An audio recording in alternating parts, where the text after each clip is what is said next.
Oke, salam dan salam sejahtera. Pencerahan saya berkenaan dengan isu rasuah yang mana kita tahu isu ini sangat hangat diperdebatkan di sidang parlimen kita, yang mana isu ini dipersoalkan oleh pihak pembangkang, yaitu rasuah, integriti dan salah guna kuasa.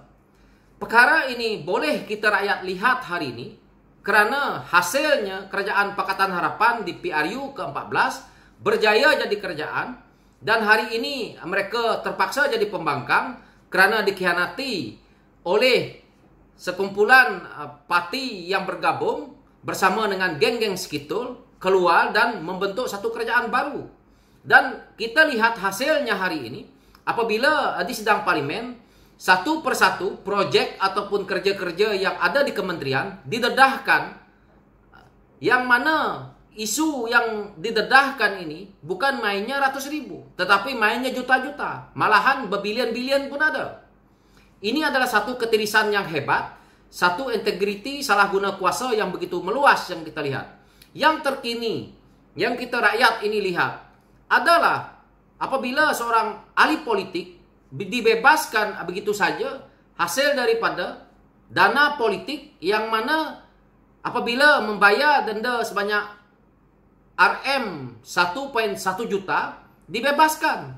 Rakyat di bawah ini berkata, kalau begini kita ambil duit 2 juta dan kembalikan 1.1 juta, mungkin tolak kos guaman 100 ribu dan masih untung 800 ribu.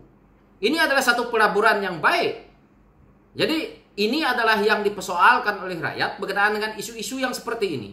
Dan kita lihat berapa banyak pula yang sebelum-sebelum ini pun dilepaskan begitu saja.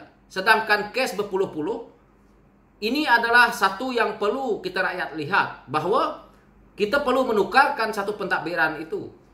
Apa yang berlaku seandainya Barisan Nasional tidak kalah di PRU ke-14?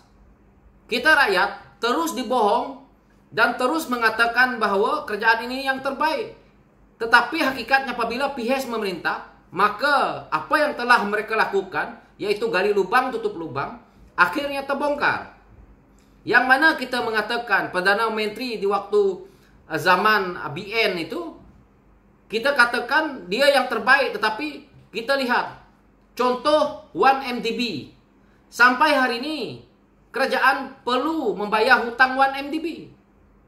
Ini adalah hasil daripada siapa?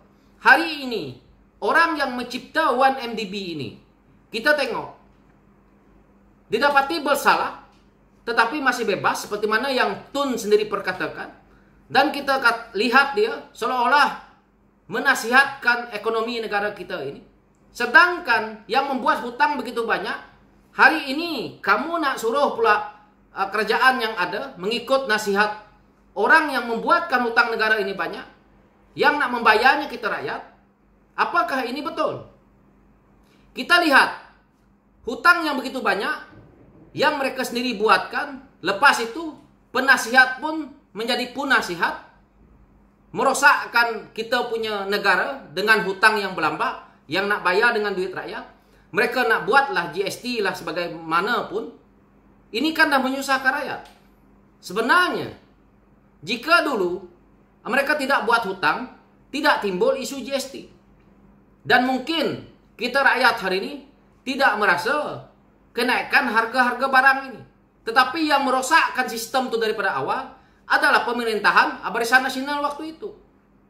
Apa yang berlaku ini, itu yang saya perkatakan sebelum-sebelum ini. Pemimpin ini yang rosak. Bukan kaum, bukannya parti, tetapi pemimpin. Kerana apa? Kerana kita yang salah memilih mereka ini. Kerana mereka ini pandai manis di depan kita, tetapi hakikatnya mereka adalah sangat kotor, yang mana mereka inilah yang menyusahkan kita sampai ke cucu anak cicit. Pemimpin-pemimpin yang rakus merompak duit negara kita ini, mereka ini dah tua. Tidak mungkin boleh hidup lagi dalam 30-40 tahun. Tetapi generasi kita muda ini boleh lagi sampai ke 30-40 tahun. Yang nak menerima pada hutang yang ada hari ini adalah kita. Dan kita lihat sektor government kita ini. Yang mana kita tengok SPRM dipertikaikan, custom kita dipertikaikan, PDRM kita dipertikaikan, integriti mereka. Ini sebenarnya hakikat yang perlu kita terima. Saya pernah duduk di jabatan kerajaan beruniform ini. Saya tahu benda-benda ni. Ramai pegawai-pegawai atasan kita melakukan kerja ini, walaupun tidak semua. Yang mana melibatkan pembelian ini, rata-rata menjalankan satu kerja yang tidak baik. Tetapi apabila kita bercakap seperti ini, tidak ada orang yang nak mendengar, tidak ada yang mengambil take note tentang perkara ini. Benda ini mereka lihat kecil. Tetapi daripada kecil inilah yang menjadi kebesar. Karena perkara ini berlaku daripada atas sampai ke bawah. Contoh peruntukan satu kementerian itu boleh dapat 10 bilion. Dipecah sana, pecah sini, cawangan-cawangan lain nih. Mungkin seorang dapat 10 juta, 20 juta. Dapat 10 juta, turun ke bawah nanti tinggal 9 juta. Yang 1 jutanya itu sudah hilang. Hilang di pertengahan jalan. Inilah yang berlaku sebenarnya. Kita ambil mudah. Pemimpin negara kita ini rata-rata pandai bercakap. Tetapi hakikatnya mereka mencari keuntungan di dalam politik. Yaitu apabila mereka berjaya menang pilihan raya, mereka akan menggunakan kedudukan mereka untuk membuat duit. Yaitu apabila peruntukan yang diberikan kepada tempat yang mereka duduk ini tadi, ataupun mereka pegang GLC yang besar-besar ini tadi, maka disinilah mereka akan mendapat 10% ataupun mendapat orang kata projek atas angin daripada hasil kekuasaan mereka ini. Jadi kita lihat hari ini, pemimpin di negara kita ini kaya raya yang luar biasa, hasil daripada menjadi ahli politik yang berpuluh tahun dengan menjualkan isu kaum, menjualkan isu agama. Rakyat di bawah nak makan pun tak ada. Kita dengar tentang isu laptop, tentang isu handphone yang diberi, tentang duit bantuan. Kita dengar sedap, berbilion-bilion. Tetapi hakikatnya, kita rakyat tidak ramai yang menerima apa yang mereka ini perkatakan. Padahal perkara-perkara ini sudah dibentangkan, sudah diluluskan di parlimen. Tetapi hasilnya tidak ada. Yang mana kita rakyat lihat, Perdana Menteri yang sebelum ini, kos untuk membaik pulih Sri Perdana tu sampai 30 juta. Kegilaan apakah ini? Lepas tu dia salahkan Datuk Seri Najib kerana ambil perabot lah, ambil itu ini. Apakah benda-benda ini sampai 30 juta kos? Logiklah sikit. Duit yang 30 juta ni terlalu banyak untuk rakyat. Rakyat bukan nak lihat 30 juta, nak lihat 100 ribu, belum tentu. Tetapi pemimpin kita yang ratus-ratus ribu ni umpama duit RM1 bagi mereka. Ini yang kita rakyat perlu lihat. Kita perlu tukar pemimpin yang betul baik, tidak kira daripada parti mana pun. Tetapi kalau begini cara kita rakyat, biarlah dia jadi pemimpin. Yang penting dia daripada kaum aku. Yang penting mereka ini sealiran dengan cara kami. So nak mencuri banyak mana pun tidak apa. Tetapi kalau kita memikirkan yang seperti itu, maka negara kita ini akan terjerat dengan hutang yang begitu banyak. Kita juga harus ingat bahawa duit yang kita dapat ini adalah hasil daripada kebanyakannya hasil bumi. Yang mana kita tahu banyak disumbangkan oleh Sabah dan Sarawak. Kita harus ingat, Sabah dan Sarawak itu adalah partner dalam Malaysia. Jadi tertubuhnya Malaysia melalui MA63.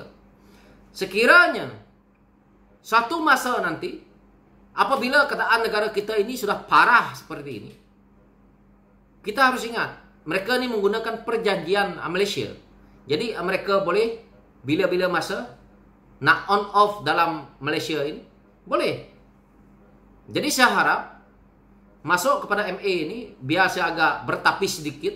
Saya tidak naklah menceritakan jauh-jauh sangat. Tetapi harus diingatkan bahawa jika kita tidak berjaya keluar daripada masalah ini, saya tidak heran kalau satu hari nanti, satu saat, perkara lain akan berlaku untuk Sabah dan Sarawak berkenaan dengan isu ini.